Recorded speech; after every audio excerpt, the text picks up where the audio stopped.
Pardonnez-moi, pardonnez-moi. J'espère que vous allez bien déjà, pardon. Et pardonnez-moi parce que ça fait un moment que j'ai pas sorti de vidéo. Là, c'est la merde à Chelsea, hein. Bon, la merde. C'est la pagaille plutôt. C'est la pagaille. Et moi, je sors pas de vidéo. Voilà. J'étais beaucoup actif par contre sur TikTok, sur Instagram, mais sur YouTube, plus du tout. Et là, c'est reparti. La saison, elle redébute. Et quoi de mieux que faire un petit bilan de ce qui s'est passé? Voilà. C'est pas mauvais, non? Voilà. Avant que la vidéo commence, du coup, n'hésitez pas à mettre le pouce bleu, le like et le petit commentaire. On voit pourquoi et qu'est-ce qui se passe à Chelsea en fait actuellement. Ouais, qu'est-ce qui se passe? C'est n'importe quoi. J'ai vu qu'on a recruté 8500 joueurs. On a 9 ou 8 gardiens. La pré-saison, on a fait quoi? 5-6 matchs? 5-6 matchs, 2 nuls, une victoire, 2 ou 3 défaites. Mon Dieu, c'est la merde en fait, hein. En vrai, quand on regarde comme ça, on se dit que c'est la merde. Et là, premier match, on joue contre Manchester City dans même pas une semaine, à la fin de la semaine, là, c'est chaud. Franchement, c'est chaud. Tout d'abord, on va commencer par la pré-saison. Qu'est-ce qui s'est passé? La pré-saison, sans mentir, l'année dernière, on a mangé Gucci. L'année dernière, on avait mangé Gucci, Pochettino Ball, on avait kiffé, Jackson il nous a donné des vibrations, tout ça. On s'est dit, ouais, c'est le nouveau Drogba. Au final, ça n'a pas été le cas du tout. La pré-saison, ça a été vraiment une grosse douille l'année dernière, on s'en rappelle vraiment. Moudric, vous vous rappelez de Moudric avec Jackson? Ils avaient un duo de malades mentaux. C'était les super collaborateurs. Des U2, des trucs de PlayStation, tout ça. Ils savaient tout faire hein, pendant la pré-saison. Mais au final, lors de la saison, c'était n'importe quoi. J'espère que cette saison, sous Maresca, ce sera plutôt l'inverse. Parce que la pré-saison, c'est très mal. Bon, c'est mal passé. Là, après, bon, ça s'explique aussi, hein. Chelsea avait besoin de se reconstruire. Maresca, c'est un tout nouveau coach qui vient d'arriver. Il doit mettre ses idées en place. Et quoi de mieux que de tester ses idées dans les pré-matchs. Voilà, premier match face à Werksham, 2 buts partout. Voilà, c'est une quatrième div. L'année, on leur a mis 5-0. Je m'attendais vraiment à ce qu'on les tape. Au final, non, vas-y, on va se dire, vas-y, c'est la nouvelle tactique. On laisse le temps aux joueurs de s'adapter. Deuxième match, on perd face à Celtic. Après, Après, on gagne face à America. Après, on perd face à City, si je ne me trompe pas. Après, on perd face au Real Madrid. Et en fait, le problème dans tous ces matchs-là, c'est qu'on a vite compris que les joueurs n'étaient pas encore habitués à ce système. Après, c'est normal, hein. Il vient d'arriver, Maresca, il vient poser ses idées, mais la question que je me pose, mais on va devoir attendre combien de temps? On va devoir attendre combien de temps? Et moi, ça me fait vraiment peur, ça, hein. Je vous jure que ça me fait vraiment peur. Après, lors du match face à l'Inter de Milan au Bridge, on a senti une différence. Voilà, le match a été pris beaucoup plus au sérieux. Tu sens qu'on était un peu moins dans le tester. Voilà, c'était plus un match vraiment qu'on doit jouer plus ou moins. Ça fait qu'on ça a donné match nul dans un match plus ou moins plaisant côté Chelsea. Il y avait beaucoup de bonnes choses comparé au match précédent.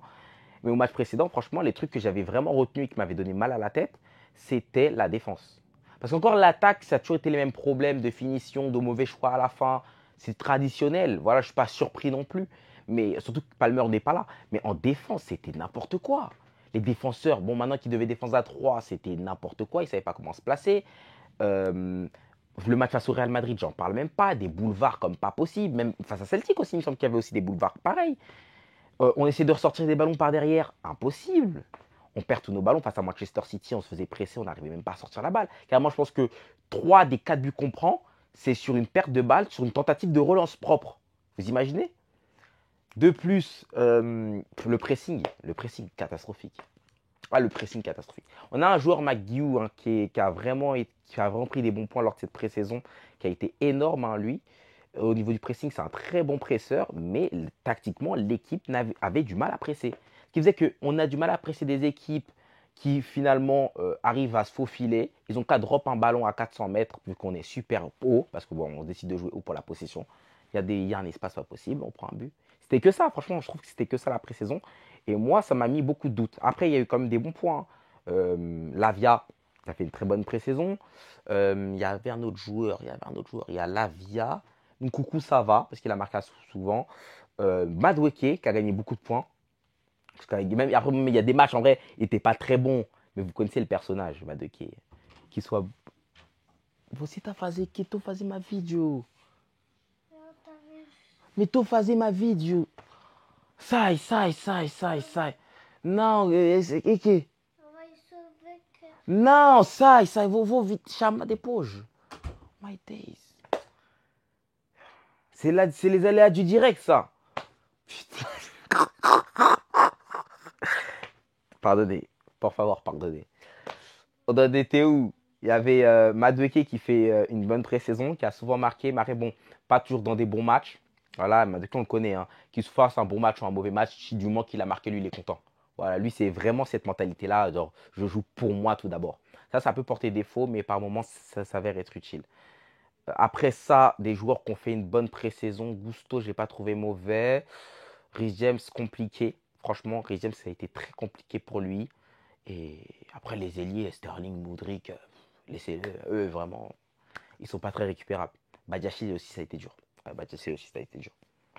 Du coup, le fin mot de cette histoire, la pré-saison a été compliquée, mais on a vu du mieux sur le match face à l'Inter, qui est un match beaucoup plus posé. On a plus eu la maîtrise. Après, bon, l'Inter ne sont pas venus nous acculer non plus. Voilà, ils ont attendu derrière, on avait la balle, on a tenté des actions. On a fait match nul au final. Je ne suis pas déçu, en plus on a vu de belles choses. Il y a Veiga, si je ne me trompe pas, qui a fait un bon match. Hugo Choukou aussi. Je trouve que ça peut être un élément très intéressant. Vraiment un vrai box-to-box physique, tout. Il a vraiment toutes les capacités, genre de faire les deux surfaces de réparation. Et je pense que dans ce style-là, c'est un peu le seul à Chelsea qui a vraiment ce profil-là, genre le grand milieu de terrain, la tour de contrôle, il est là, il fait les. C'est Yaya Touré, quoi. Vraiment Yaya Touré. Bon, c'est pas Yaya Touré, mais vous voyez ce que je veux dire. Et Hugo Choukou, moi, je veux bien qu'il reste à Chelsea. Hein. On ne l'envoyait pas en prêt. Hein.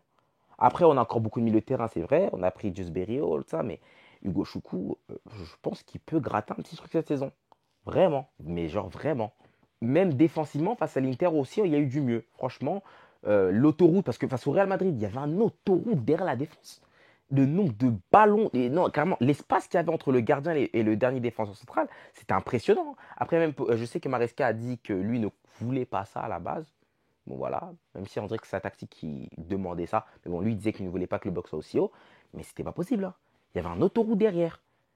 Pour ceux qui m'ont sur tête, vous savez le débrief que j'ai fait. Quelle autoroute ils ont ouvert derrière? Mais bon, vas-y, au calme, ils ont fermé l'autoroute parce qu'il n'y avait plus de voitures qui circulaient là-bas. Voilà, on va dire ça comme ça. Du coup, la pré-saison, au final, pas très bonne, mais il y a du bon quand même. Voilà, il y a des bons trucs à en tirer. On sait qu'on peut faire des bonnes choses si le plan de Maresca vient à entrer en scène. Maintenant, dans combien de temps ce sera conforme? Voilà, ça c'est une autre question. En plus, il y a d'autres paramètres qui peuvent rentrer en compte. Maintenant, pour passer au mercato. Le mercato de Chelsea cette année, contrairement aux deux dernières années, je trouve qu'on n'a pas acheté de gros joueurs, on n'a pas acheté, non, de petits joueurs à très gros prix. Voilà, ça a été l'erreur qui a été faite sur les deux dernières saisons. Caicedo, 120 milliards, Enzo, Mudryk, etc. Là, cette fois-ci, on a acheté plein de petits joueurs, par contre, à des prix, bon, une partie des joueurs, c'est pour de l'achat-revente, ça on les met de côté. Mais sinon, des joueurs comme genre Vega, Dewsbury Hall, c'est des profils intéressants. Franchement, c'est des profils intéressants. Et surtout, c'est des gens sur qui tu ne vas pas mettre une grosse pression. Neto aussi pour 60 millions. C'est pas un joueur en vrai, hein, je ne vais pas lui mettre une grosse pression non plus. C'est ça en fait. Et ça, franchement, ça fait du bien. Parce que Caicedo, l'année dernière, qui vient avec un contrat de 135 millions sur sa tête, toute la première ligue le regarde, tout le monde entier le regarde, forcément, ça lui met une pression. Forcément. Et au moindre faux pas, ça le tacle. Il n'a même pas le temps de se remettre en scène. Moutrick aussi a une grosse pression ouais, je sais pas. Si, on va dire que si, quand même. Pas aux médias, pas de la part des supporters de Chelsea, parce que je trouve que les supporters de Chelsea ont été assez gentils avec lui. Franchement, les supporters de Chelsea, on est assez gentils avec nos joueurs. C'est plus les médias, etc. Même Moutrick, ouais, un acharnement sur les réseaux sociaux, etc. Ça fait que c'est pas facile de venir avec un gros prix sur ta tête. Et je trouve que cette saison, on a bien fait les choses. Il n'y a aucun joueur qui vient avec un gros prix. Maintenant, on a acheté quand même beaucoup de joueurs. On a dépensé beaucoup d'argent sur le mercato. Ça, c'est pas trop top. Ça fait qu'aujourd'hui, on se finit au final avec 1 milliard de joueurs. Mais bon, même si on rigole beaucoup avec ça en ce moment, sur mes réseaux aussi, je rigole beaucoup. On sait que c'est pas une première pour Chelsea d'avoir autant de joueurs. Voilà, moi, je me rappelle quand je faisais mes carrières FIFA à l'époque, j'allais dans la réserve de Chelsea, il y avait 800 000 joueurs. Après bon, c'était la part du temps, c'était des joueurs de Cobham qu'on prêtait un peu partout. Je me rappelle, si vous vous rappelez vraiment de ces genres de joueurs-là, qu'on prêtait un peu partout, il y avait Lucas Piazon. Par contre, lui, il ne vient pas de Cobham. Hein. Il me semble qu'il ne venait pas de Cobham. On l'avait acheté. Lucas Piazon, je pense qu'il a fait 800 000 prêts. Il y avait Charlie Musonda qu'on a envoyé aussi en prêt de tous les côtés. Mais ça, c'était la marque de fabrique de Chelsea. Hein. Genre, on a plein de petits jeunes joueurs prometteurs. On les envoie tous en prêt. Dès qu'il y en a un qui est bon, hop, il drop en équipe 1 ou bien on le vend bien. Courtois, c'est comme ça. Hein. Courtois, c'est comme ça au final. Courtois, De Bruyne, je pense que c'était un peu dans le même truc. Même si au début, je pense qu'on voulait faire vraiment quelque chose avec lui. Mais en tout cas, c'est pas inhabituel d'avoir autant de joueurs côté Chelsea. Franchement, sachant qu'on sait très bien qu'ils ne vont pas jouer dans le collectif. Ils vont pas jouer. Après, malgré ces petits joueurs-là qu'on a achetés, il reste quand même beaucoup de joueurs à Chelsea parce qu'on n'a pas vendu. Je pense à Lukaku, parce que là, on a vendu quoi, à Madsen, le gars qui est parti aussi, le petit Hutchinson. On n'a pas vendu énormément comparé aux joueurs qu'on a. Je sais qu'il y a encore beaucoup de joueurs indésirables au niveau des gardiens, Kepa, aussi Petrovic malheureusement. Il y a Lukaku qui doit encore partir. Il y a un Elie encore qui doit encore partir, je pense, en plus, en vue des transferts avec Gallagher, etc. Ça fait qu'il y a de quoi vendre côté Chelsea et il faut vendre absolument. Je crois qu'il reste 2 semaines de mercato. Il faut vraiment faire quelque chose impérativement parce que sinon, il y a un sureffectif. De toute façon, on sent que Chelsea veut pousser des gens à la sortie, hein. On voit le traitement qui est réservé à Chalobah. C'est triste. Il a été envoyé chez les U21 ou les 23. Il ne reprend même pas avec le groupe. Or que je pense qu'actuellement, c'est peut-être un des meilleurs centraux de Chelsea. Parce que là, c'est quoi la défense de Chelsea? C'est Badiachil, Disasi, Fofana, Colui. Ils sont tous jeunes. Franchement, je trouve même pas qu'il y en a un qui est meilleur en soi que Chalobah. Plus prometteur, bien sûr qu'il y en a, mais meilleur à l'instant T, je ne sais pas. Après, voilà, les dirigeants de Chelsea pensent aussi à des joueurs un peu bankable, des joueurs qu'on peut revendre plus facilement.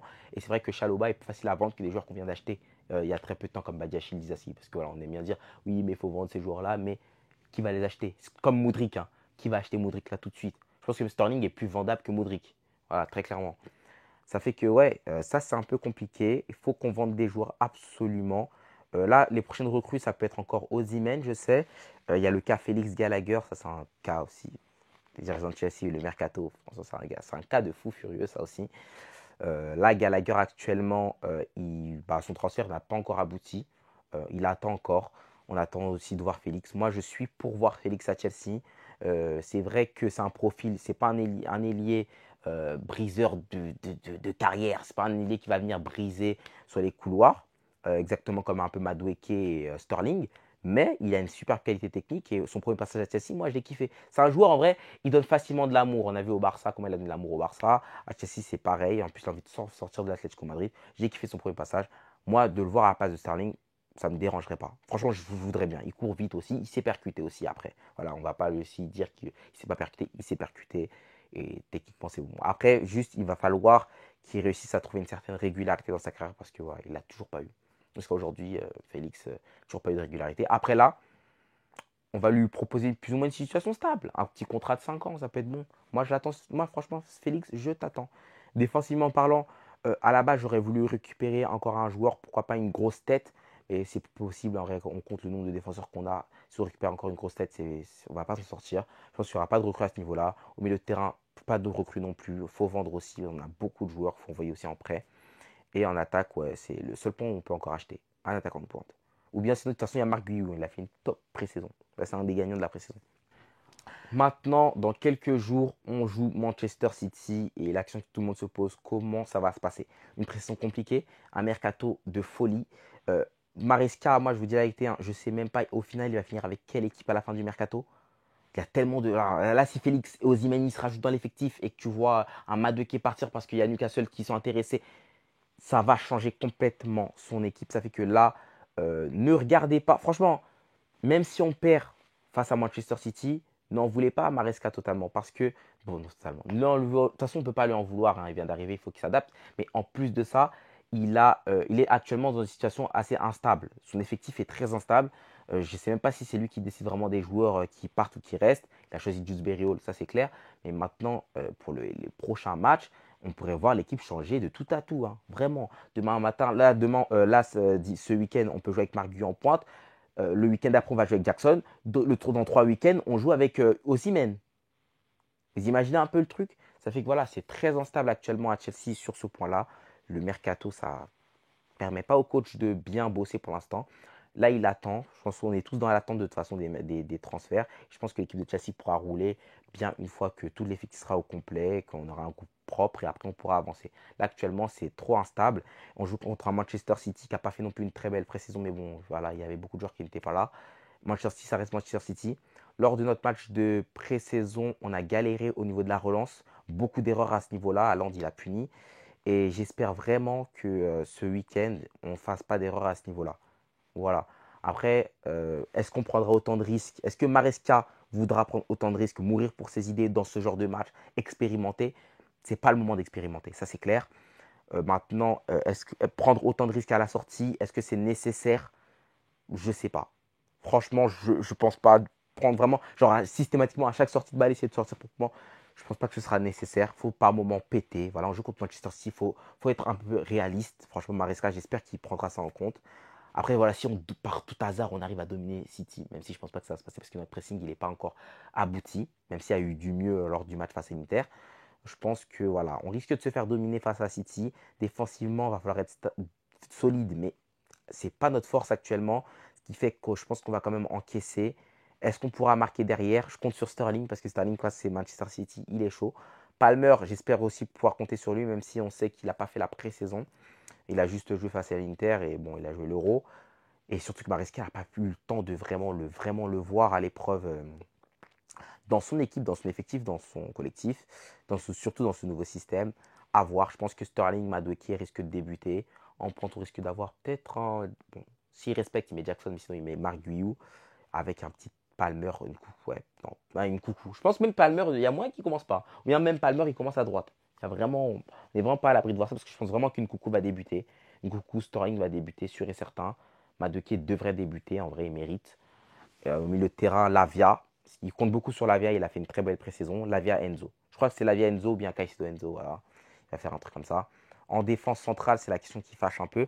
Moi, j'opterais pour Colwill à gauche, pas Badiachil. Franchement, ce serait une mauvaise solution. Maintenant, à droite, Fofana ou bien Tozin. L'expérience dans ce genre de match, j'aurais opté pour Tozin. Sans mentir, j'aurais vraiment opté pour Tozin et un Malo Gusto en défenseur droit. Avec un Cucurella ou bien un Vega, même un Vega en défenseur gauche, ça peut être pas mal. Franchement, ça peut être pas mal. Et au goal, Sanchez. En attendant que Jurgensen fasse ses preuves. En tout cas, ouais, ce match, moi, la prédiction pour le match Chelsea-City, les deux équipes vont marquer. Maintenant, est-ce qu'on va boire la tasse? J'ai peur. J'ai peur en fait. J'ai peur en fait des erreurs qu'on peut faire. J'ai même plus peur en fait de nous prendre des buts, mais j'ai peur en fait des erreurs qu'on peut faire en fait. Des buts qu'on va donner. Ça, j'ai vraiment peur de ça. Après, offensivement, on fait pas toujours les bons choix, mais quand c'est City en face, on arrive un peu à se mettre au niveau. Carragher et puis là au milieu de terrain pour mettre la dalle. Ah, ça va être chaud. Les gars, bah, moi, franchement, j'ai chaud.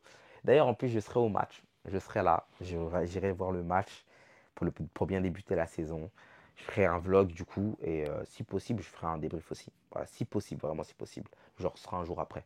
Bon, en tout cas, ouais, Chelsea City, je ne sens pas spécialement bien. Voilà, l'équipe n'est pas encore prête, je pense.